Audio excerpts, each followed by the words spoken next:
last day this week is like good lad. How's it going, mate?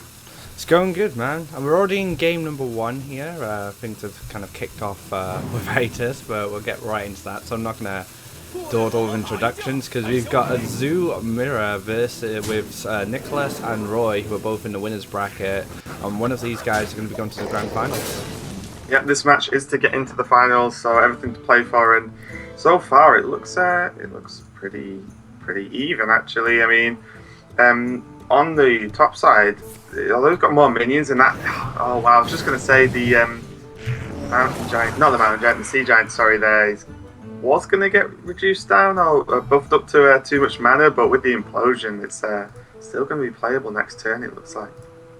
Yeah, yeah, the Sea Giant is an interesting inclusion. That kind of it's kind of a flavor pick more than anything at the moment. I mean, not everyone's running it. I personally love Sea Giant and Zoo, but you know, it definitely comes down to personal preference. And Implosion, a card that's definitely helped get Sea Giant out, but it works for both sides, right? So if your opponent implosions, you're happy to get the Sea Giant out through that as well.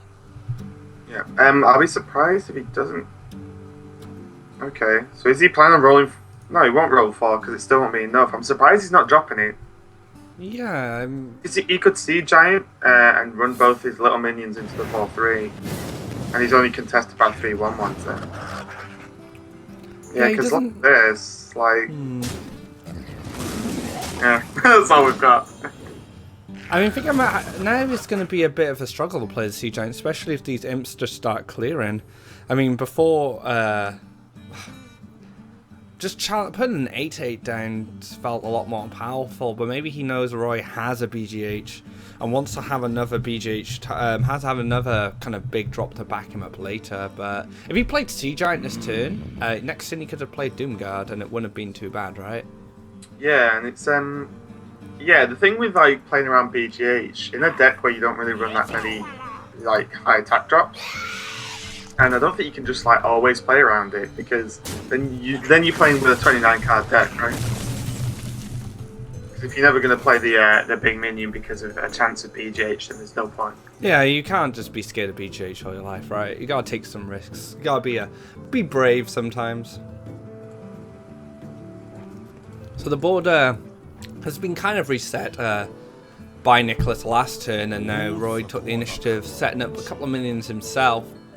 Nicholas now, again, just kind of setting up the board again for another series of trades to see who can gain dominance in this matchup. Yeah, the BGH is nice, and even with the abusive sergeant, that's pretty nice to either trade up with a small minion, like one of the tokens from the creeper or the gang boss, or even buffing something like say buffing the Doomguard to 7 attacks, so it can be BGH. Is that a pretty reasonable combo?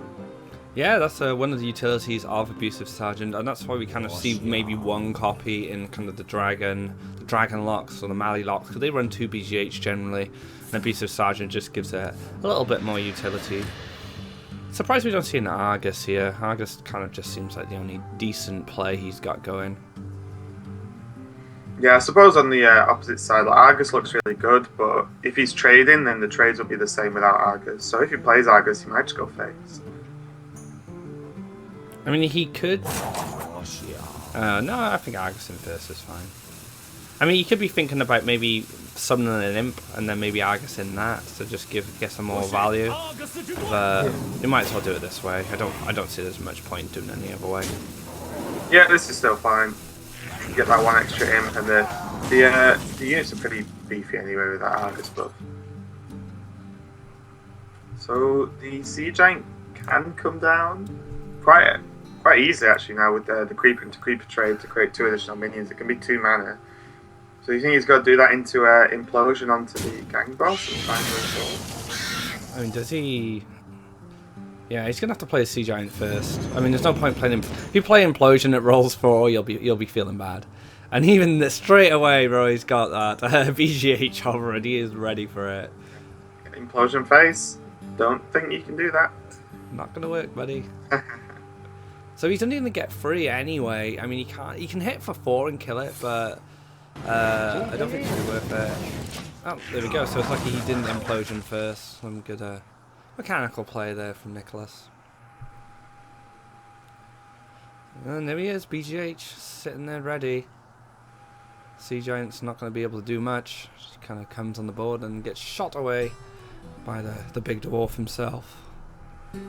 Yeah, BGH's going to come down, but that's definitely going to happen. So maybe, yeah, just sort of pedal it down, see what's going on. Ooh. I just like power overwhelming, to be honest. Yeah, give yourself more burst, right? Looks like Roy agrees. So now he could potentially sit on his BGH and use his power overwhelming to clear the giant if he really wants to, but there's still a lot of 1/1s on Nicholas's side of the board. And see if he decides to clear. To clear in the imps would be the best, just so they don't get buffed by someone like cheeky Mal'Ganis later on. And again, Zoo doing what Zoo does, fighting for board. And yep. Yeah. I don't mind either of the trade-off base here, to be honest. It doesn't do too much. The trade's kind of nice because you get an extra token, I suppose, so that's pretty good. And you can use the token then. Triple power overwhelming. No one plays around triple PO. Doomguard. Triple power overwhelming abusive sergeant. That's a lot of burst damage. Although Nicholas is on a very healthy 30 health right now, so he's doing fine. And now the power of the board swings in Nicholas's favour, but with all these power overwhelmings and minion buffs, it's not going to be hard for Roy to take it back. Yeah, I like this in the Void Caller. He can even abusive sergeant the 2/2, kill the 5/4 if he wants to. So power overwhelming number 1 is going to be used to trade, and then you can abusive sergeant the 2/2, like you said, and clear up the 4/4, and the board is back on Roy's side with some assistance from those power up cards. Yeah, and now the warlock can actually only just tap. Oh, yeah, that's a good draw. It still feels bad though because you tapped on turn 8 into him, and that's it. You do have Mal'Ganis for next turn, but you just wonder if it's going to be enough, because it means Roy can actually set up so much this turn, just because of his hand size more than anything. The implosion is actually really nice here, simply because he just gives himself more 1/1 targets for the power overwhelming. So when this Mal'Ganis comes down, even though without power overwhelming, Nicholas is going to know that it's going to be dealt with very easily. And there's a card he probably wanted a little bit earlier. From the Void Caller. So this actually works out really nice for him. He gets the Void Caller, gets a 2/2 down as well, and he just concedes. Yeah, he can't actually keep up with that. And Roy takes first game. I mean, so far we've seen pretty overall probably the most solid play from Roy actually so far this tournament, in my opinion at least. Oh yeah, for sure. I would say Roy is definitely the player I consider to be the strongest in the entire tournament. I mean, I had high hopes for a couple of the other players, and there's some of the other players that definitely impressed me, but Roy, for sure, is kind of the star of the show right now. Yeah, he's doing pretty well, and I kind of have him pegged to just get into the finals, to be honest. And then it'll all be fighting for in the lower bracket. I mean, as far as these performances we've seen so far, the lower bracket is pretty competitive. I mean, 2 YOLO Miracle guys, the Sword down there, Overcast has played pretty well, and then depending on who loses this, they'll be in the lower bracket. So there's still a lot of tense games coming up for you guys, even after this one. And this is probably this is the strongest game from the winners bracket, as these guys have stuck around. Yep, and there's the deck list now for Nicholas, that is. It's going to be the Secret Paladin with the Scarab that we saw. We've obviously seen this a few times so far. The Scarab's not really had much to any impact, as far as I can recall. But overall, Secret Paladin is Secret Paladin, so it can still do some pretty big stuff. Yeah, have we actually seen that Scarab played? Yeah, I'm not sure. I think we've seen it once, and it didn't really do anything. it didn't do anything to the extent that I can't remember what he pulled from it, so... well, he's only got 1 in there. Maybe he's had some success with it in practice or on ladder recently, and he's just managed to squeeze it in there. I mean, he's what's he dropped? I mean, he's potentially True Silver Champion.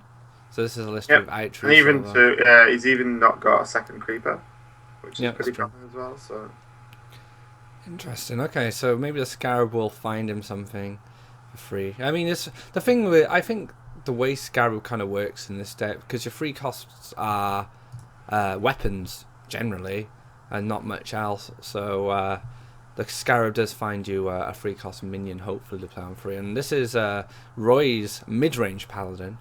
So he's gone with the double quartermaster Justica, getting the value off that hero power, and of course, your typical kind of mid-rangey stuff.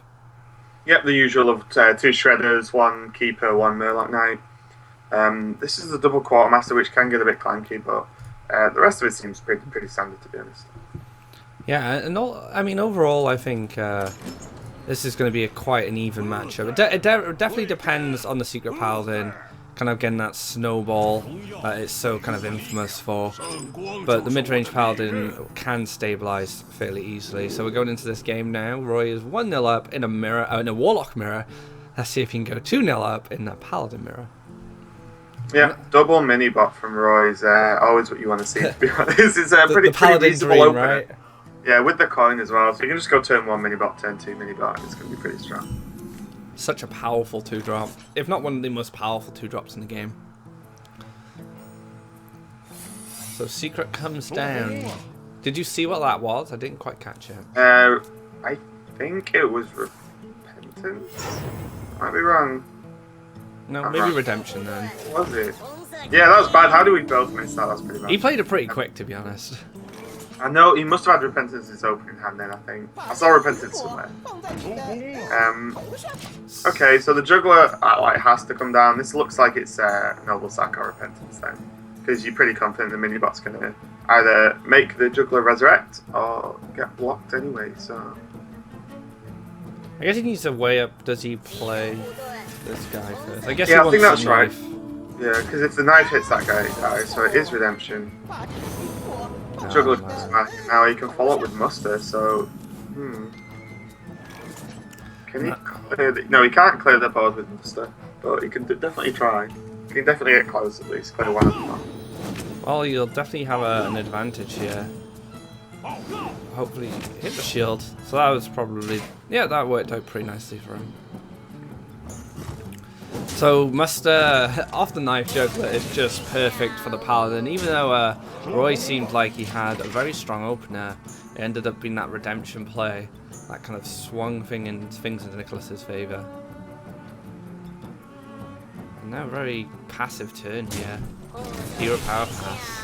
Yeah, kind of unfortunate that the juggler was down because he could have used the 2/2 to trade into the 1/1, and then used keeper to buff it back up again. Oh no, sorry, he was on 3 mana. What am I talking about? Yeah, really bad turn. Because and, the 1/1 just gets cleared up, right?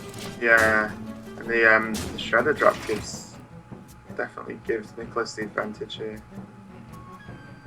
Huh. So another rough turn. So knife juggler owl maybe is something you'll consider. Get that 1 dagger off. Hopefully at a 1/1 silence the shredder. So just to kind of ease the pressure at the moment, because Nicholas is been pretty relentless so far. Yeah, I don't even know if you can juggler, because the juggler's just going to die, and that one juggle isn't going to do anything. And it's not going to die to the shredder, which is the problem. Just kind of forcing this paladin shredder, or maybe the 1/1s combined with the weapon, take out this Murloc Knight. So just throw him down a threat and say, just deal with this, just clear your own board for me a little bit. I need some breathing room here. Yeah, he's basically just making a speed bump because he knows his opponent can't leave that up. So he does have to deal with it, whether it be all the 1/1s or the shredder, like you said. Yeah, he just needs a consecrate, really. So he can just equality consecrate and just clear the board up.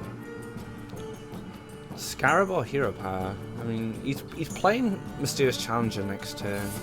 So he could pretty much hold on to the Scarab just for now. And to make your board less weak, consecrate. Use the 1/1 tokens here. No quartermaster in this deck. Keep that shredder alive. And yeah, this is looking pretty rough for Roy. We've sort of seen the power of Secret Paladin displayed here. Yeah, just snowballing out control, which is what it needs to do against kind of a mid-range paladin. Because if the mid-range paladin kind of stabilizes, it's especially early on, it can be very tough because it kind of has all the answers. Just so much utility in the mid-range Paladin deck. And here he is. And there's the Repentance.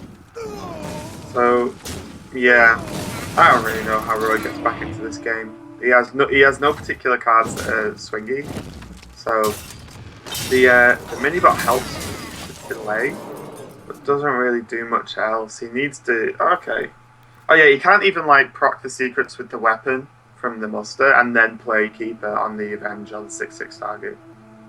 Yep, he has got enough mana. He can't even equality kind of knife juggler muster either. He just doesn't have the mana to really do anything here. Yeah, it looks like this is just game, to be honest. I don't really see how Roy can come back. And this is Secret Paladin does best. Like, it just snowballs out of control kind of from the early game onwards into the mid game. It looks like he's... If you play Equality and then you play Knife Juggler Hero Power, is that what he's looking for here? It's just... man, it just gets redemption. Yeah, it just gets brought back and the Avenge proc. So it's just... lethal. Well, he's not quite on lethal yet. We can see that Consecrate changes that, and he's probably got competitive spirit as well. Well, I don't think he's running it. Oh, is he not running it? Just the one Repentance, yeah. And turning that into a 3/3, hopefully going to hit the Knife Juggler here with the dagger. I did slow him down just a little bit.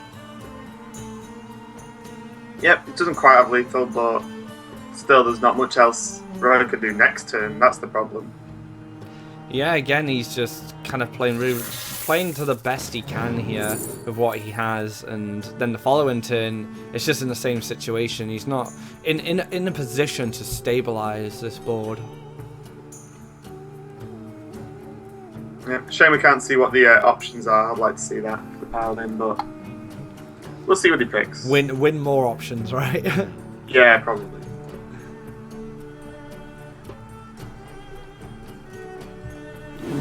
So what did he decide to take? Oh, a cog hammer. Oh man, that's not too terrible. And then I think once he sees the cog hammer as well, it's just gonna see. There's no way he can survive. Hits the 1/1, but it does not matter at this point. Swing for face. He's on 23 health, fully loaded on secrets. With a taunt. It's concede time for Roy, unfortunately. But Nicholas is probably going to snag a win here, unless Roy can do some magic here. Doubt there's anything. Yeah, I'm actually just like surprised he's still in the game. There's literally no way he can win. Yeah, there we go. At last. Okay, so the Paladin for Nicholas is gone now as he's took that win with it. He does have Priest, Druid and Warlock left versus the Mage, Paladin and Druid of Roy. So might see another Druid mirror match, which we've seen quite a lot of in the past couple of days in this tournament. Yeah, Druid has been so popular in this event, and I'm not surprised in general. Druid, mid-range Druid especially, has become very strong as of recent. Kind of coined of one of the... Well, as probably the second best class in the meta right now, I would say. Paladin being first, Druid potentially being second. But it's kind of very open after those two classes have kind of been picked. Like, you pick a Paladin, you pick a Druid deck. And then you got a lot of diversity in your lineups because a lot of other decks are quite viable at the moment, which makes the metagame quite interesting. Yeah, there's definitely a lot of leeway for some interesting deck picks. I mean, we did see the Burn Mage from Chloe yesterday again, which didn't work out too well. I can see what the deck was doing and what he wanted to do with it, and maybe in practice it went a lot better than it did in the tournament. But even you look at the Warlocks as well, the variety is insane. There's Zoo, there's the Reno Lock, there's Hand Lock, there's like Demon Lock. You know, there's loads of stuff you can mess about with. Even like you see some players like Savitz play Combo Lock in a deck, and in DreamHack we saw some players take a sort of slight twist on the Combo Lock with the Arcane Golem and Faceless Power Overwhelming combo. So there's all sorts you can do, and they all seem maybe not all as viable as each other, but all definitely worth a glance and maybe worth taking to just check out your opponent. I mean, if you're strong with a specific class, be a priest or shaman, I mean, now's the time to really start using those classes, I suppose, and experiment with them. There are viable priest decks, and there is at least a viable shaman deck in the aggro shaman. So it looks like these guys are going to be going into the next game tied 1-1 here. And let's see who is going to take it. We have the Warlock Zoo from Nicholas, I think. Yeah, the Zoo. Yeah, it is Zoo, right? Yeah, the Warlock Zoo from Nicholas. And the Paladin again from Roy. So Roy is going to need some early answers. Consecrates are definitely something that will help, but the one issue is with Consecrate sometimes against these Zoo Warlocks is Nerubian eggs and spiders just make them quite inefficient. Yeah, pretty decent start for the Warlock. Very good start. Swarms the board straight away with 2 minions. Has a nice variety of options going into the next turn as well. Buffs, he's got stability with the Haunted Creeper. But Haunted Creeper's nice for Roy as well, at least he can start getting something going himself. Yeah, and Mustard's going to be good to just even up at least the volume of minions on the board and the weapons, but it's going to be rough. The Direwolf getting some really good value here and pushing for a lot of damage. And as I was just saying, the eggs and the Haunted Creepers make the Paladins Consecrate a lot weaker unless you can silence or deal with the Death Rattles after the Consecrate. So once Nicholas gets an opportunity to set those guys up, Roy's Consecrate becomes a lot less efficient. And he still can't do anything here, really. He can pop his own spider, hit it with a weapon, and use the weapon next turn. He's taking another 2 damage. He's getting rid of one of his most versatile and sticky minions in the process as well. Yeah, he could actually choose to just use his weapon and not use the spider because he can, or at least at the moment, consecrate the board down next turn. Taking time to consider. I guess he's thinking about his next play. But he could even use his weapon next turn as well, if he is thinking about the Consecrate. I wonder if Nicholas will kind of get a read on the Consecrate coming and maybe set up a Nerubian Egg. But even if he sets up the Nerubian Egg, he'll have board to trade unless Nicholas decides to stop being as aggressive as he's been so far. Yeah, he could choose to maybe turn into turn 4 from the Paladin. Consecrate's pretty likely, so it looks like he is going to start trading. I like this. This is good because if he does Consecrate now, the Nerubian Egg will pop open and the 4/4 will be safe from the weapon and the Creeper and the second Consecrate, and it just has to come down here. You're trading a lot of power on board for a 4/4. Yeah, and he has Belcher next turn anyway, so he can, you can do something next turn to slow it down one more time. Yeah, it still doesn't feel great, does it? I like this as well, though, being a bit more patient. It's on 24 health. I'm not expecting a tremendous amount of burst just yet from this Warlock. But if he does Owl, he just hero powers after, so it's a bit slower. And again, this board is going to be able to swing into face or start trading once again. Yeah, and the issue is, like, if he just owls it, then it can still be used with, like, Abusive Sergeant and Power Overwhelming. So I think it's a little bit risky just doing the owl now. I like this. Just leave the 4/4 up. You still have your Creeper. He's doing that one. I think he's doing the one now. He's just set up for Belcher next to him. Well, he can still clear with the 1/1s and the weapon as well. And like you said, the Belcher, he will be in Belcher range as well, again taken out if he does run into that. Yeah, it's whether he wants to, how worried he is about his health, to be honest, isn't it? I'm surprised. I guess he doesn't want to commit the Knife Juggler in case it gets taken out, but the way Roy's kind of set this up is that he can just use his weapon and his 1/1s to clear it and play the Belcher. He takes another 4 damage to face and puts him almost below half health. So yeah, I mean, he could just not attack in. He could just go phase. Yeah, Because he does have Consecrate next turn as well. Yeah, that's true. I mean, it looks like he just wants to take care of this. Relying on maybe a little bit of healing that's in his deck coming up. 2 Inkgang bosses. So he's almost got enough for the Knife Juggler Implosion. But on the flip side, Knife Juggler Inkgang boss plays on curve, but it's just not very good. You kind of need to save your Knife Juggler at this point, I think.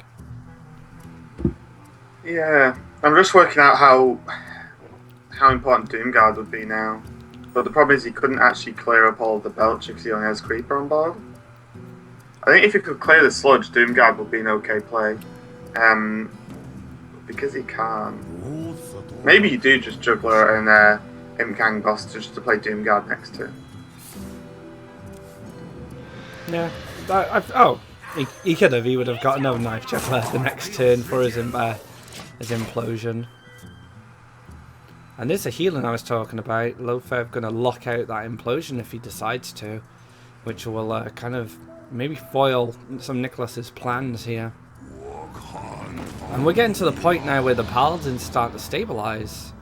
He's getting a stronger board. He's starting to get some of his kind of mid-game power plays, Lofeb, Sludge Belcher. And he does have a heal bot in the back now, waiting in case he gets too low. So I think Roy is starting to come back in this game. Yeah, interesting trade there because, yeah, although, you know, the Belcher can't die to anything just on forward, it couldn't anyway, and now, like, that 1-1 could easily be power overwhelming to kill off the Belcher, but this is still good. Now suddenly that he can just actually trade. Doesn't really matter if he gets the juggle or not because the 1-1 can go in anyway. Yep, 1-1's going to clear it up. So the Belcher set up quite a nice defense there for Roy. This is looking like a tempting Consecrate here. But has he seen any implosions yet? He hasn't, has he? So maybe if he can deal with this board a little bit in another way, it might be worth it. But Consecrate just looks so tempting. Yeah, it looks too good because you can fully clear as long as the Sludge shouldn't die. Yep, there we go. Consecrate can come down here, and then just followed by a dude, I imagine. Oh, that's really Oh, the Sludge did get killed. That was unfortunate. Yep, Skuddy attacked with it, squeezing that extra little bit of damage. Alright, things are back in over to Nicholas here. 2 Doom Guards in hand. Kinda sucks, but he gets a nice Knife Juggler Implosion. And if he rolls at least 3, well, he needs to roll 2, and you'll probably clear the board, so being able to just Implosion is just fine here. Yep, and the next turn you just sort of make the decision to throw the Doom Guard and Power Overwhelming probably. Just a 1-1, since you've just developed them all from the Implosion. 4 would obviously be what he wants to see here, and he gets it. And let's see if the 1-1 will survive. Oh! Oh, no, it gets taken out. And now things are looking really good for Nicholas. That Implosion definitely did some work here, and Anti-Keelbot kind of needs to come down here. I mean, of course we know this because of the Overwhelming and Doomguard we can see, but looks like Roy is thinking, yeah, I don't want to be taken out by an Overwhelming or a Doomguard at this point. Anti-Keelbot. Yeah, I think he'll bot into, like, maybe even Owl on the Juggler. Yep, and he agrees.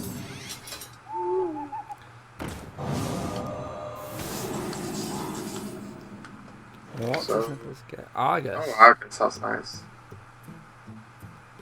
So maybe you can wait 1 more turn and just Argus. Does he? Yeah, he doesn't have lethal. I would just like Argus here. Argus, the 2-1-1s. You could probably even tap just to see, yeah. Oh, and he gets. Or even better. That's really good. So he can egg Argus now with one of his 1-1s. Just leave the. You can leave the anti-heal bot there now and just kind of just put pressure on. And then he has there's a minion on side of Roy's side of the board that has to go for that egg. And then 2 owl, well, the 1 owl's been used and the 2 consecrates as well, so things are starting to look very bleak for Roy. Yep, and it's still just power bomb and doing the RF next turn, so that probably will seal the deal. I mean, if he gets lay on hands or something, it would gain him, like 1 more turn, but it wouldn't really do anything to actually push to win the game.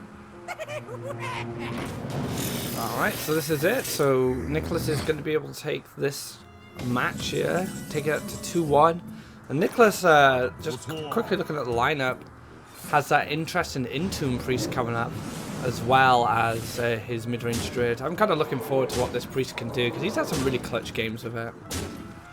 Yeah, I mean, we saw a game yesterday where it just went on and on and on, and there was just nothing. He just dismantled the Druid, right? Yeah, and we were kind of expecting the Druid to kind of overwhelm him a little bit, but his Priest is being built quite nicely to deal not only with aggros because of his Death Lords, but he handled that Druid very well. That Druid had all his threats as well, but time after time, Nicholas answered it with those Priest cards like Entomb and Light Bomb and managed to steal the game. Yeah, it'll be good to see the Priest played again. Always nice to see him. I'm not the biggest Priest fan, but the deck's interesting anyway. Like, to actually, for your win condition to just dismantle your opponent's deck and just not let them win is a very strange concept. But it works. We can see that it works. So, really good. When you talked about metagame diversity, I mean, he brought Entomb Priest to the lineup, and he's in winners finals, so he's got your kind of standard Druid Paladin, which a lot of these players have been bringing in this tournament and kind of in the Hearthstone scene at the moment. But he's happy with this Entomb Priest. Maybe it's a deck he's a big fan of, and it's taken him to winners final so far. I imagine we're going to see it next, because I think keeping Druid last for Conquest is always really strong, because it can just get those kind of snowball wins with the Wild Growths and the Innovates. Yeah, definitely. The Druid's really strong overall, just because, like you said, it can do Druid things and just win. But yeah, I mean, it's going to be interesting to see what deck that Roy locks in again. It's going to be a tough one. Do you think he's just going to go for his Paladin again? If he cues his Zoo into Priest, it's going to be pretty tough. It actually looks like Nicholas is going to keep the Priest for last, and he's going to be rocking that Druid first. And he's one of the only players who's not running Cenarius. Everyone seems to love Cenarius in this tournament. Yep. Nicholas is catching up to the EU metagame, and isn't running Cenarius, so that's always nice. This is like the most standard Druid list we've seen, I think. Maybe the 1 Living Roots isn't too common in mid-range Druid, but other than that, everything's pretty solid, I think. And as for Roy, I think the Paladin would be a good pick here against both the decks that are coming up. I mean, if he does cue the Zoo again, he actually finds a good matchup. But actually, it looks like Roy is going with the Black Knight and no Cenarius again. So the 2 people in winners finals are the 2 players who didn't run Cenarius in the deck. I'm pretty sure everyone else did.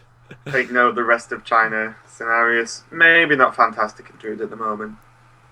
But yeah, I kind of want to see Black Knight kill something in this game. It'll be fun.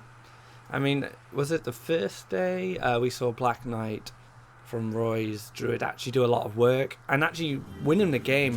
So maybe Black Knight will have a lot of influence once again. It was day 1. I mean, the usual thing in the Druid Mirror, especially you go for, is they turn 5 Druid of the Claw, you turn 6 Black Knight, and that swing in board presence is huge actually, and often gets you so far ahead you will just win.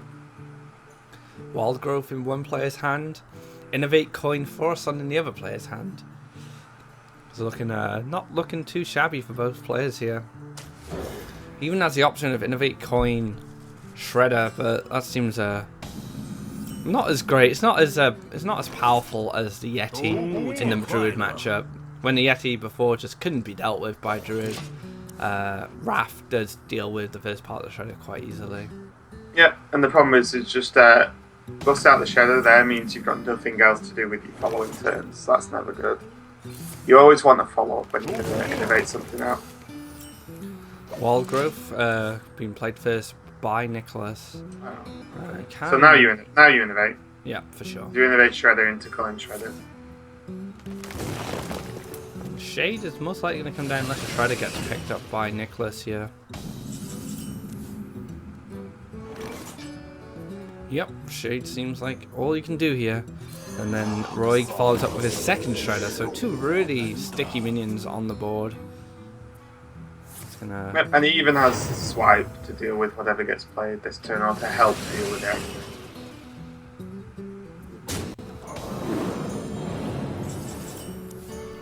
So, Low Fab seems strong against Swipe, but Judah the Claw ultimately seems better. Probably from Nicholas' perspective, just having that extra 1 health will stop a hero power, the hero power being able to trade into him. But of course, as we know, Roy's only real play next turn is a Swipe, and he reveals the Shade. That's interesting. I mean, now he can just clear.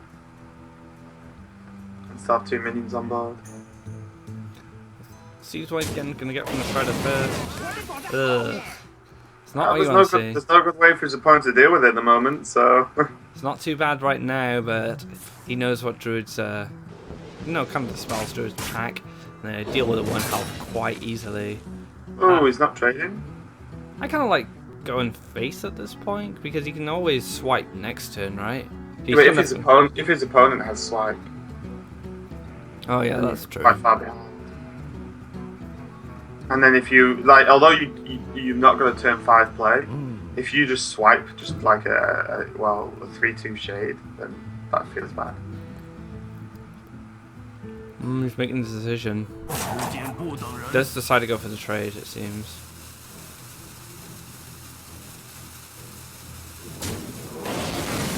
Oh, another Tron. That's not too bad. That's a card Drew can struggle with, especially against Mech Mage, just kind of being a bit of a nuisance, as his name suggests, being the new and it's gonna kind of make the one-eyed cheat still live, which is kind of funny. Ah, so potentially swipe here? Oh, he just doesn't feel good about it. Maybe he can just hero power. Yeah. I mean, it's tough because, like, at a certain extent, you wouldn't even mind BGH. It's like a tempo play. Because you've got nothing else, and just hero powering feels terrible. Oh, he's actually just considering swiping it here. The thing is, he trades his 4-1 in regardless of which way he does it.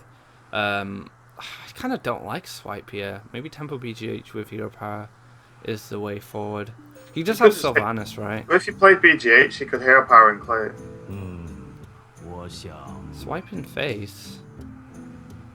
Yeah, well, this is the same as just hero powering, so I don't know why you would really swipe face. Do you care about the damage that much when you're not holding combo? Yeah, I don't like this play from Roy. I think hero power is just as good. It doesn't cost you 4 mana. And yeah, the swipe could be a bit more useful clearing, say, a Drake, for example, a little bit later. Well, not playing the BGH is going to actually be rewarded for him, though, because if he just slams Dr. Boom now, he has a response to it. Yeah, it's not going to be too bad, because he can still hero power and use the 1-2 on the 1 boom bot. So he needs to trade in the boom bots first. And then BGH after. Kind of wants the boom bot to face. I can't win them all, right? Wait a minute. Huh, interesting. That's just a weird play. I don't know why you'd not want the boom bot dead, because what's the ramp getting you? What's 8 mana going to do next turn? So you can cast one of your creatures in hero power? Like, I'd rather have the 4-2 on the board uncontested, to be honest. Yeah, you just throw away your 4-2, your only minion, by doing it this way. Which seems pretty odd, because even if the Boombot doesn't hit him, he still has the hero power. Interesting. Roy's kind of making some interesting Druid plays today. So now what's this Wild Growth achieved for him? Yeah, the hero power is probably not going to make too much difference. He can't shade as well anyway.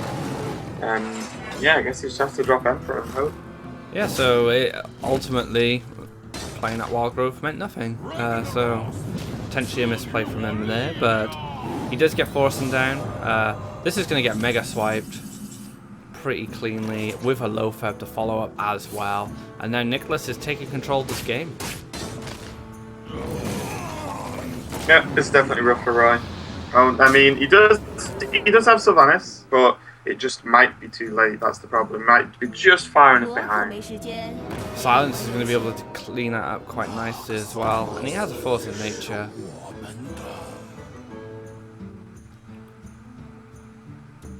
You definitely play Aspirant. You need to play minions. You kind of gave a board away in an earlier turn. You need to keep fighting for this board right now. And a beautiful silence here on Sylvanas. Gonna stop her being a complete nuisance. And then you can play Force of Nature to clear the Sylvanas as well. And then he keeps his low fab.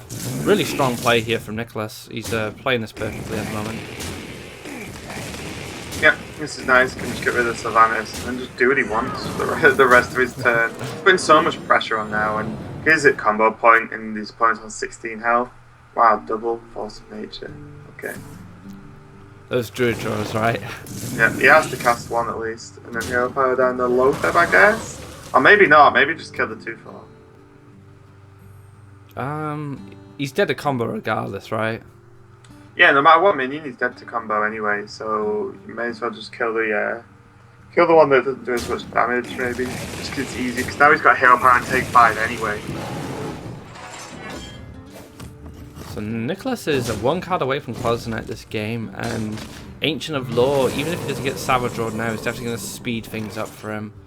Yeah, the only dicey thing is Roy could top deck Savage Road, right? And win. That's true, yeah. So he's going for that kind of gamble there, which is good from Roy. He knows what he needs to do to win, and he needs to draw the right card off the top of his deck. And he doesn't go with hero power either, so he is actually dead to Savage Road. And Roy's hoping here. Oh, that's not it. Did he draw? Has he used both swipes? He has, yeah. Yeah, that's not it. He needed Savage Roar. Shaking his head, a little bit, upset by that. But you are relying on like a literal top deck there to try and take it. From about 15 to 20 cards. We don't know how many cards he's got, but I'll probably be roughly in the amount he has left in his deck. And he clears most of the board here, but it's not gonna matter. He didn't even need the Savage Roar. And Nicholas is taking a 3-1 lead here, leaving him just with his Priest. And Roy still has to win with 3 decks, including... so he's got his mid-range Paladin, his mid-range Druid, and his Mech Mage. Yep, so Nicholas doing really well there. He played well, but I do think Roy could have played a little bit better on some of those turns and created a bit more pressure. Because from probably turn 5, 6, that I think Roy sort of gave him the board, like made it very easy for Nicholas. So yeah, I mean, he's only going to win one more game, and he does have this Entomb preset. I know a lot of people yesterday were interested in seeing getting played. I think it's actually pretty similar, if not exact, to his Ethelos list. So we'll see how that can perform. He does have 3 goes at it, right? Yep, 3 goes to this Priest. It'll be pretty okay. And he's hyper control, so even versus the Mech Mage, as long as it doesn't... because see the list now. It has a lot of stuff it can do with the Mech Mage fan, with the double Death Lords, and all the healing, the Pyromancer. Pretty nice list overall. I quite like it. And we saw the Justica come into play on the first day and actually help him stabilize with that hero power. I think he was against a Hunter, Face Hunter, and the Face Hunter took him down to 7, if I can remember correctly, and he managed to play the Justica. He managed to play the Justica and heal, and then from then on the Hunter just could not get back into the game. So that played a big role in winning that aggro match. Yeah, I mean, he has the ability to do that as well, and we are going to go in, and it is this Priest versus Druid matchup, so let's see how this one goes. Shrinkmeister Cabal, nice combo, but probably won't be kept together for the whole game, because that's like an 8 mana combo. Maybe the Pyro gets kept just to play, because your gameplay is a bit different versus Druid than would be like an aggro deck. You just want to draw cards, basically, versus Druid. So you've got the answers, and you can draw into the light bombs and the entombs. And the thing for Nicholas here, as far as the Priest is concerned, this is tried and tested. We saw him yesterday completely dismantle a Druid that managed to play 2 Ancient of Laws, Dr. Boom, Cenarius, Sylvanas. You know, this druid was playing everything, and Nicholas was almost like not bothered because he had all the answers to this entombed, light bombs, all that sort of stuff. So Nicholas seems to have the experience in this matchup. Yeah, the Pyromancer is pretty nice here. Its ability of doing the 1 damage doesn't really change too much in terms of like AoE versus Druid, because the Druid minions only have so much health. But it's just good to play on tempo and just you know, get another minion down. And already Roy's thinking, well, do I want to kill the Pyro? Do I want to silence the 1/3? Do I want to innovate out Sylvanas? You know, there's a lot of choices there. Obviously, Sylvanas not looking too great when you can play Boom the following turn. As you mentioned, this priest just wants to draw as many cards as possible, and if he does ping off the Pyro with the Keeper, he does. If Nicholas didn't have anything to play, he does open up just the Northshire Cleric, run itself into the Keeper, and being able to heal and draw a card. But as you can see, Injured Blade Master is sitting there ready. If he draws a circle healing, that would have been brilliant, because he would have been able to draw 2 cards. Alright, is he gonna go? Oh, he's just going for the double card draw here. That's nice. He's not afraid of the 2/3 at the moment, so he's just gonna draw tons of cards, which is still, I think it's fine. He doesn't need the Blade Master down. The two attack minion isn't really a threat. Druid of the Claw gonna go into charge here, maybe? Yeah, if he feels that Nicholas can't draw any more cards. I'd kind of like to just play Boom, to be honest. You can Boom Sylvanas, then Druid of the Claw Hero Power. Yeah, that seems like a pretty good curve as well. And it's not like he can just light bomb as well. He's on the coin, but he's still like a mana off from being able to light bomb and dot the Boom. But this is a match point here for Nicholas. He only needs to win 1 game with this priest. So if he wins this match, Roy will be thrown into the losers bracket, where he has some big threats down there. Some of the best Chinese players waiting for him. So if he can just, he'll want to be taking the win going to grand finals here. And there's a lot of pressure for these players. Yep, and I like Roy's play here with the Dr. Boom. You just get it down, get as ahead as possible, and hope. What it does is it punishes Nicholas's sort of card draw play the previous turn, because suddenly those 1/3s don't even come close to threatening Dr. Boom. Oh, that's a good answer. Or you can top deck Shadow Word there. There's always that option. That seems pretty special right there. Taking that straight off the top.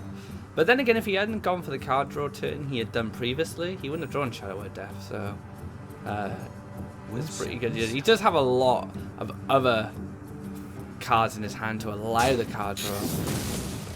Oh, okay. That's not bad. So I quite like seeing coin heal. Yeah, coin heal here. Draw 2 more cards and then run into the 1/1. And again, more cards being drawn by Nicholas here, which is his game plan. And the big threat being dealt with. Yep, draws into Pyro, and then Feed is just stuttering a little bit. Sorry, guys. Should come back in a second. There we go. So he drew into Pyro. Wow, we drew into Entomb. So that Sylvanas is looking very entombable. He can't quite do it just yet, but he could. So what do you want to do here? I think Blade Master. Maybe Blade Master. Something to be said for Holy Nova. If you want to Entomb next turn, there's definitely something to be said for Holy Nova. Yeah, Holy Nova's not going to be really doing much in this matchup. No Velen's chosen to buff it up.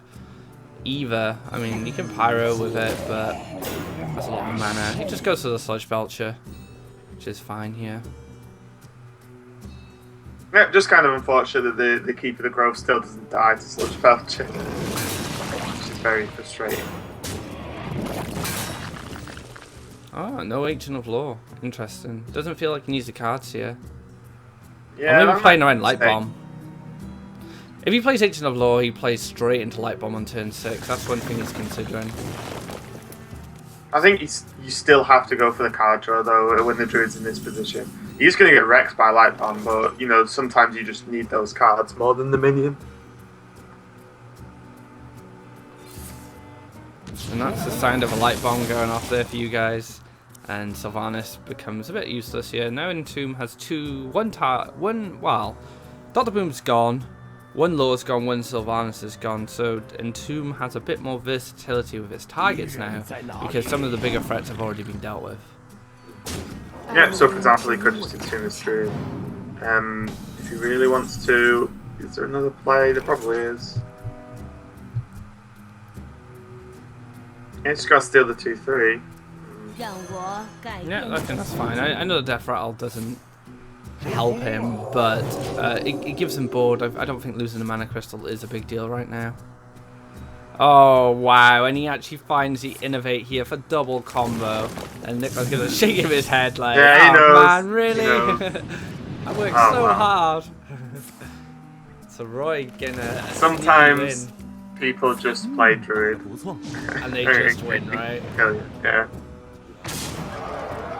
Alright, guys. Looks like Roy manages to get 3-2. He has Mech Mage and he has Paladin left to beat this Priest. It's going to be a bit of a struggle for his Mech Mage, I think. With those Death Lords, Light Bombs, a lot of ways to deal with the Mech Mage, unless he gets that kind of early ramp from the Mech Warper. Yeah, I agree. I think the Mech Mage needs to be really, really quick. Oh, it's just gonna run out of juice. I mean, Mech Mage is a deck similar to Face Hunter where it can actually just run out of steam sort of midway through the game, and the Priest doesn't really struggle with that. So we'll see how it performs. The Gorilla Bot's going to be pretty nice though to help with that, and to try and keep keep the ball rolling sort of thing. So he's going to play the Mech Mage now, and we saw this deck. We've seen this deck a couple of times now. And it seems to be okay. No Fel Reavers that got pretty standard in Mech Mage at one point. Gone for the Clockwork Knight instead. So we'll see how that turns out for him. I think we didn't even see the Clockwork Knight yet. I don't think we've seen it do anything. I think we've seen it played, but it didn't have much effect. And I'm not playing Fel Reavers in this specific matchup. We'll probably play into to Roy's favour. Simply because so many light bombs and other kind of effects. But they're going straight into it here. Mech Mage versus Entomb Priest. It's going to be a bit of a struggle for Roy unless he finds that early game pressure. And looking at his hand, looks like he's found it. Yeah, it seems like pretty nice. Double Cogmaster now as well. Not too bad. Not too shabby at all. So he gets to just play Cogmaster on 1, and then he can play Mech Warper Coin, Snow Chugger on 2. A nice strong board going forward there. And Nicholas finds 2 of his kind of mid-game cards there, Light Bomb and Justica.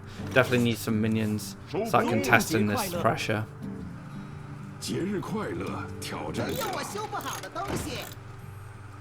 Yeah, I think maybe 1 Cogmaster's okay here. Sorry about the feed there, guys. It's coming all the way from China, so. I like this. 1 Cogmaster, then you go Mech Warper Coin, Snow Chugger. Yep, that's the way to go with this. That's not too bad now. So that's actually really good draw for Nicholas here, because the board that Roy's going to develop, he's going to lose on turn 4 for sure.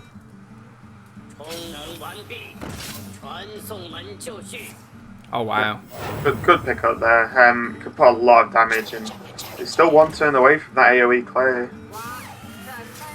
That AoE clear might just be enough to lock Roy out the game, because if he commits anything else to board, it's going to be tough. Sorry if the feed is kind of being a bit choppy at the moment, guys. Like I said, it is coming from China all the way to me in the UK here, so we'll do our best with it. But yeah, this is going to be really brutal for Roy if he plays another card that dies to the Circle Healing. Yeah, and there's a lot of the Mech Mage cards that actually do die. So, oh, okay, this is actually nice. He's playing around it. This is good. He's not going to go all in on this board. He can follow up with Cogmaster and Snow Chugger again, and he can actually ping 3, 4. Oh, he's actually 1 off, so maybe he just plays the Snow Chugger and pings. I mean, even though he did hold back, which was very good presence of mind from Roy there, it's still going to be a bit tough now. He's just lost his entire board, and this is going to give Nicholas the time to stabilize, and Light Bomb is sitting in his hand ready for the moment he needs it. Yep, Clockwork Knight's going to put some power on the board though, and buff this Snow Sugar, which is going to be nice. Maybe just enough to punch through. Oh, is he going to play Shredder? Reverse and Switch doesn't really do anything, so I think Clockwork Knight's better. Although Reverse and Switch will be able to turn this into a 7-4, so if he does find a way to trade with it, it won't be too bad. But it looks like he's going to be able to take a Snow Sugar. Then he can play Belcher, or he could play... maybe even play Justica and get that heal rolling. What do you think? No. I'm just working out whether he's dead next turn if he plays Justica, or if there's a way he dies. And Fireball Frostbolt doesn't do it. So Justica would be okay here. Maybe he wants to play safe. He could just Entomb if he really wants to, but he probably wants to save that for the Dr. Boom or the Antonidas. Yeah, I mean, you can't. The problem is you can't Belcher and heal. So I'd probably prefer, if anything, Deathlord heal or Deathlord Pyro heal would be okay. Oh no, sorry, Deathlord's not 2 mana. Yeah, Deathlord heal I would probably prefer most if I was him, but we can see that he can get away with Justica. Yeah, I like Justica, but he goes for a safer play here in the Sludge Belcher, not getting that heal off. But he still has a turn 8 play of Justica heal as well. The problem is playing the Belcher here, it just dies. I know not all of it does, but I mean, it's just... I think the Justica would have challenged the 5-5 and he would start rolling that 4 heal every turn. Yep, I like this as well. If he goes Cogmaster and then reversing switch on the 5-2 could be nice. He can or he can leave it and save for Antonidas. But Antonidas with the reversing switch is another 2 turns, and I think he would probably prefer the tempo. Unless he just goes for a Neutron. I think he's worried about getting it again stolen. Yeah, and that would be devastating for him because he would have to deal. That would become quite a nuisance to deal with for him. I mean, a Neutron's annoying for both parties most of the time. He's going to save the switch for Antonidas, which is fine. It's just this 5-2 is very susceptible to a quick death. So, what could he do here? He could Light Bomb and hope that the minion from Shredder isn't too threatening, but... The problem is he loses Blade Master. He does, yeah. Deathlord doesn't seem too bad either. I mean, with Deathlord, at least the minion that comes out from Deathlord will probably be Light Bombable. Yeah, so Deathlord Hero Power is fine, or Deathlord Thought. Maybe Thought Steel's good actually. Yeah, Thought Steel might not be too bad. If friends have Frostbolt, or maybe in a Dr. Boom or something like that. Pretty decent. Oh, Blast Mage with no max. Feels kind of bad, but it's okay. And there's a Fireball. So now this Fireball might actually hit a Deathlord, which is not bad for Nicholas. He doesn't want those Fireballs hitting face. He just takes care of some of the reach, but actually reversing switch is even better because he can just use the Cogmaster. Yeah, the problem is he's weighing up. If he reversing switches now, he doesn't have the easy spell to cast next turn for his Antonidas. A lot of decisions need to be made here. I mean, he can potentially clear the whole board with the reversing switch, and he's going to get his own minion from it as well. Dr. Boom comes down, which is not great actually because it just gets light bombed.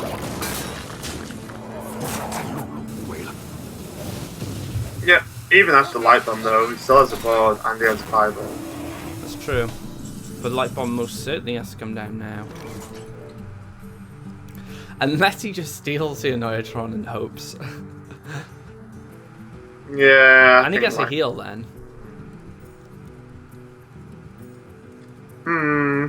Definitely a tough one. The Mage actually managed to sort of keep hold of the board for quite a long time, and like this Clockwork Knight's still being alive. He's doing some work so far. So if he light bombs, the Shredder part stay. The piece from the Shredder stays out. The Annoyatron's going to be on 1 health. He gets to heal up to 12. So it's guaranteed at least 2 damage minimum from the Shredder piece and the Annoyatron. So, yeah, he might just be out of reach unless he draws a Frostbolt here. Or another Fireball. Doesn't find it, but he's very close to finishing off Nicholas here. Yeah, this is fine. Play the Shredder, it's another sticky minion. Just ping, and then next turn, he really does have to do something crazy to stay alive. And he can't even do the turn of heal, just to can't heal. To try and gain some more health. Oh! But you can just steal the Shredder. Is that too risky though? Maybe it is. You can't heal, right? Yeah. Is there any way out for him here? I think this might just be it. He needs to be able to clear at least 2 minions and heal at the same time. Entomb into heal. That means... If anything, he would need to Cabal the 2-3 and then heal himself. And I hope he doesn't have it, but we can see that he does. He's just hoping he doesn't have it here, and this Mech Mage is actually going to be able to finish him off. And Roy is going to tie Sirius up 3-3, leaving his mid-range path left to deal with this Entomb Priest. And Nicholas, his Priest is kind of falling short here. Yeah, I think we saw him on day 1 struggle a little bit with Priest. He did get a win, but I think he did lose a game or 2. But yesterday we saw him do pretty well with it. I think he just got his one win that he needed. But yeah, it's struggling a little bit today. I mean, the Mech Mage game went really well for Roy though. Getting that early board build with the Mech Warper and then not playing into the AoE clear was huge actually. The way he held off with those 2 to 3 minions and then just played them the following turn. That's how you need to play. You can't overcommit, especially against Priest when you know it's like heavily controlled. Especially when you know that all the removal options, Organized Circle, was going to ruin your day, so he did hold back, like you said. And this is the last game now. I bet these players are a little bit nervous because they know this last game decides if they go over to Grand Finals or they get thrown into the loser bracket with all the Sharks down there trying to climb back through as well and fighting to get that spot at the StarLadder Finals. So, you know, there's a lot to play for in this game. And I imagine these players, you know, are feeling the nerves a little bit. I know I would be. Yeah, if they win this, they're into the finals. If they lose, then they've got to fight through. I think they've got to fight through 2 more rounds if they lose to then get through. Yeah, that's right. They fight. Oh no, hang on, no, they fight through 1 more round. So even if they lose, they've still got 1 more chance at getting through. So still not terrible, but obviously you definitely want to win and just secure your spot in the final. Alright, so Priest versus Paladin. Traditionally, Priest hasn't in the past has had pretty decent time against Paladin. The Control Priest became quite popular. I think it was at the start of this season. Was it the end of last? It was either the end of last season or the start of this season because there was so much Paladin. These Control Priests were able to kind of just get quick legends because they just kept queuing into Paladin after Paladin. Yeah, it's one way to do it on ladder. If you just see one deck, you just counter it and enjoy smashing face quite a lot. So yeah, so we're going to see a reasonable start from the Priest actually, pretty nice. And again, the Paladin start, I think they're pretty even. I think these 2 starts from both players, so we should see a good game here. Coin Deathlord's definitely going to slow things down. He can't quite Alderman just yet, but Alderman is going to play a key role in dealing with this Deathlord at the start. Do you follow the rules here just for a free? I think you have to. I think you might have to, yeah, because also it means that it's the Deathlord can't trade with the Juggler. Yeah, I think Alder. You have to.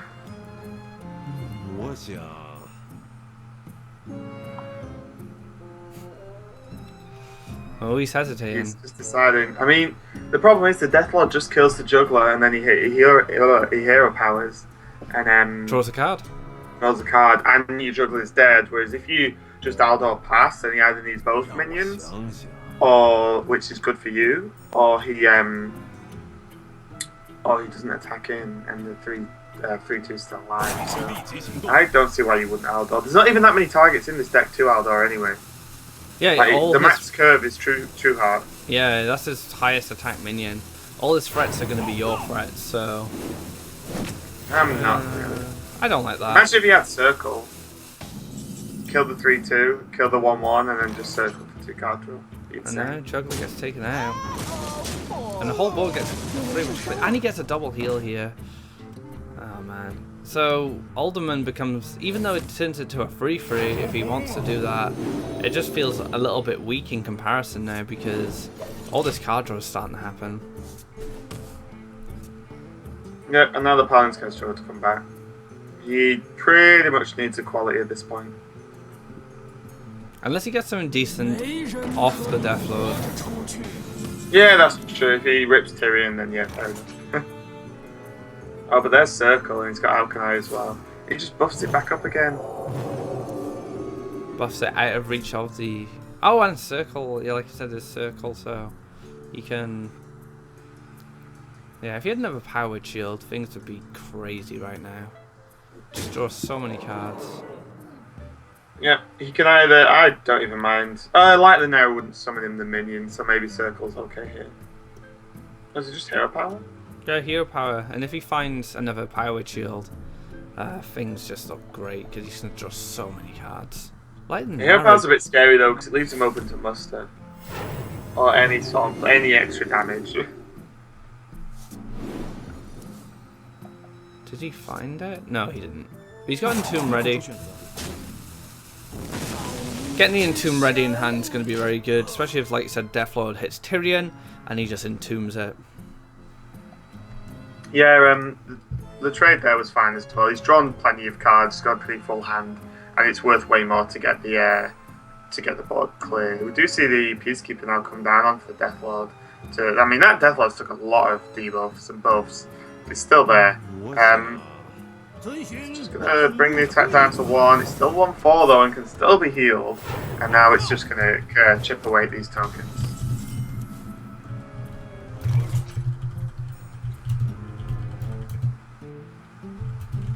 Just gonna have a bit of a stutter with the feed. Looking on the priest side, he can Blade Master, Circle. Can he trade though? Maybe an Alchemy Priest is good. It's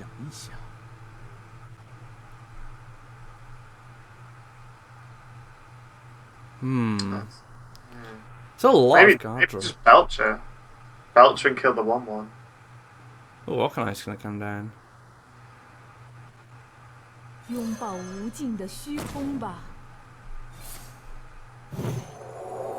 Oh, Light and Arrow, nice. And he gets the dude as well. This Deathlord just is not going down at all. It's just staying there. And look at this hand. It's just... Oh, you just play Murloc Knight Hero Power, I think. What else can you play? Yeah, I think you just have to. The Priest is dominating at this point. He's drawn so many cards, and he now has all kind of the reactive tools he needs to deal with this Paladin. Oh, you got the bad Murloc as well. Oh, and there's Holy Nova. Okay. Not that it helps at the moment because the Arcanite Soul Priest is down, but still. Can he just do it anyway? Probably not. Maybe he could just entomb the Murloc Knight. Just because it gets him. Well, it gets him so far out on board, doesn't it? It does, yeah. That's not a terrible idea. Then he can kill the 1/1. He can kill the 2/1, and then just go face.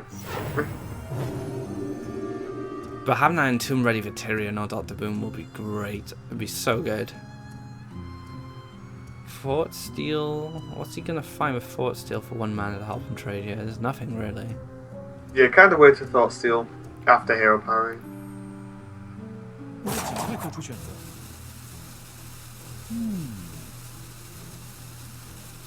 Maybe didn't quite add up the mana correctly.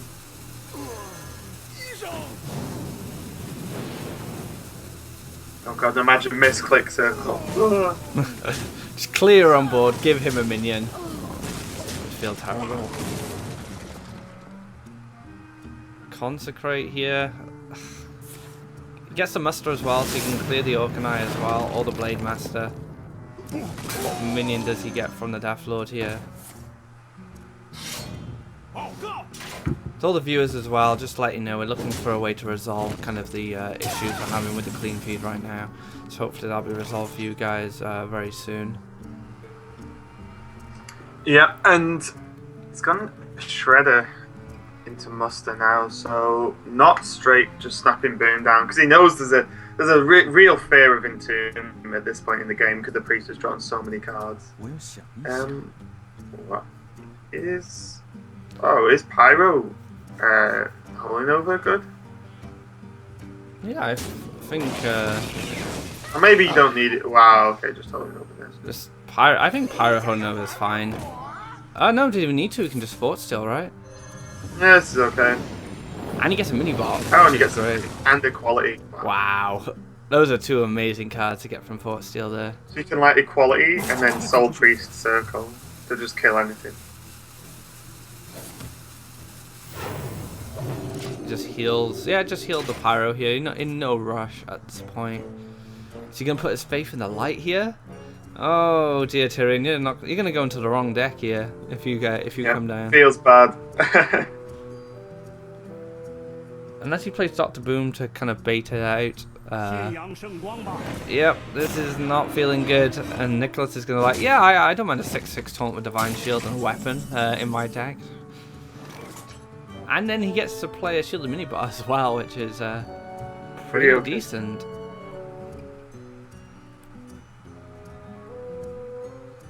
Oh, he can just heal. No, I think heal's fine. Heal's actually a lot better because the board gets he just resets his Roy's side of the board and nothing's changed apart from Roy paid 8 mana to lose a Tyrion to his opponent's deck. Yeah, it's definitely a bit rough. But there's nothing he can do. No matter what he played, he either played suboptimally and falls behind that way, or he plays Tyrion and it gets entombed. So there's really difficult at this point in the game without building the board up yourself and getting ahead. Then it's really tough to try and do anything here. He does have to heal the Pyro, because if he entombs, it just kills it anyway. And there we go, sent to his deck. Feels bad here. Codcamera probably not going to help too much. At least you know the Boom's relatively safe now. Yep, you kind of feel that now that Entombed's gone, you might be able to keep this Dr. Boom alive, but as we know, Equality Holy Nova is a thing, or just Light Bomb. And then just play Shield Minibot. Yep. This allows him to get the Minibot down. Some big bombs there actually, hitting for 7 in total. But it probably just isn't going to be enough anyway. And Big Game Hunter, definitely not what Roy needs as the 0 Big Game Hunter targets in this deck actually. So that is just a 4-2-3. So the priest is in complete control here. He's stolen one of the biggest threats of Roy's deck. He's light bombed the second one. Sylvanas is gonna be the next big threat, but there's still another Entomb waiting for him. And now he's wow. He can just do what he wants here. The priest is in such a good spot. Double Belcher. I don't think Double Belcher is necessary at this point. No, I like playing Master Circle now. Yeah. Okay, he is going for Double Belcher. I suppose he's playing them more as like just 3/5s as opposed to like the taunt effect, because he doesn't really need the taunt. He's in such control of the board and of the game in general that it's difficult for him to lose this game now. He's got so much value cards as well. That is the worst target for the Coghammer to hit, unfortunately for him, because he wanted to hit the 3/3 because he can trade him with a weapon, but by hitting the Creeper, he makes the Creeper better for Cabal.